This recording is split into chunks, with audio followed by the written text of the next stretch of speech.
about time, touch on this story that has come up in one of the papers. An extraordinary situation, to say the least. It's today's Daily Mail. It's an article with the headline, "How to Avoid Turning Your Home into a Man Repeller." So in the story, the journalist Liz Goddard has her home assessed on how helpful it would be for her finding a new partner. And no-nos pointed out in the article might include multiple images of single women or objects or books with depressing titles, and indeed a cactus.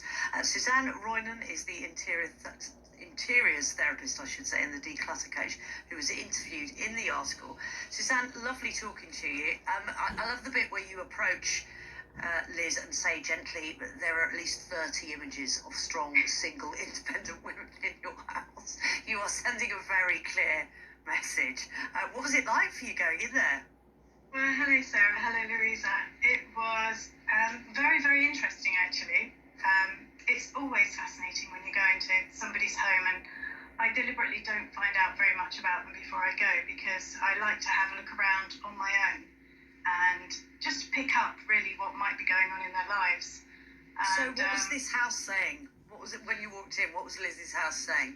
It was saying, you know, I'm very, very strong. I'm very secure in myself. I like who I am, and don't mess with me. Not necessarily the most welcoming then and inviting of places, although probably very cool to look at. It's a fabulous place, and the fact is that it's very Liz. But what the article was about was this perhaps not supporting Liz in her desire to ultimately have a romantic relationship. Yeah, I'm guessing it wasn't you that came up with the title Man Repeller. I'm guessing that was probably a sub-editor. Kind of Daily Mail rather than me. A little bit more, isn't it? But in all honesty, though, because we're asking people tonight as well, if there is an absolute deal breaker for you, if there's something that you know, romantically involved with somebody or quite fancy somebody, like the cut of their jib, you walk into their house and you see something and you think, this is not going to happen. This is not going to work for me. Or indeed, you might be a couple who've been together for ages and there's still one item in the house where it just makes you angry just looking at it because he or she hasn't got rid of it for you. But, I mean, I guess, are there things that are known to be off-putting for men in particular? Well, I think actually for men or for women, it's about photos and objects which relate to the ex-partners.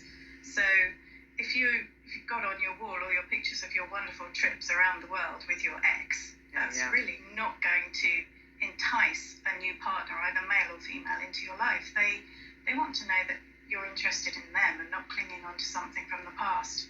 Taxidermy, I think, would be an issue for me. I think that might be an issue. Yeah, if I got in and I was gazing up at a ferret, I think that might be enough for me. Louisa, would there be something in somebody's house if you walked in?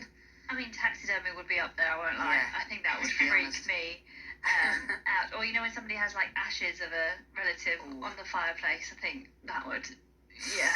Yeah, that's quite tricky, isn't it? We're talking a little bit later on about people that wash their hands or people that don't wash their hands as well.